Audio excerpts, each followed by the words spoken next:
या बिबट्याने आहे ना सर्वांची झोप उडवून टाकली आहे। 2-3 दिवस आधी संगमनेरमध्ये एका 4 वर्षाच्या मुलाला उचलून नेले आणि एका ह्याने असंही वाटतं की आपण त्यांचे जंगल वगैरे तोडून बिल्डिंग्स वगैरे बांधलेले आहेत, त्यामुळे ते गावागावांमध्ये फिरतायत। तुम्हाला यावरती काय वाटतं ते नक्की कमेंट करून सांगा। आणि इथं मी आज पावभाजी बनवत होते आणि पावभाजी बनवताना माझ्यासोबत एक इन्सिडेंट झाला।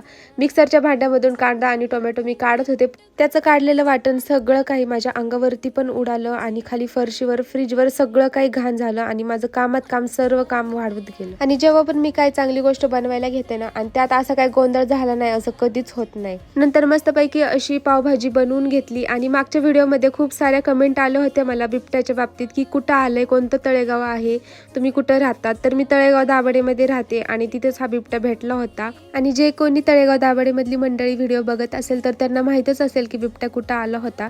तर व्हिडिओ आवडला असेल तर लाईक शेअर सबस्क्राईब करायला विसरू नका। भेटूया अशाच पुढच्या मिनी ब्लॉगमध्ये, तोपर्यंत सर्वांना बाय।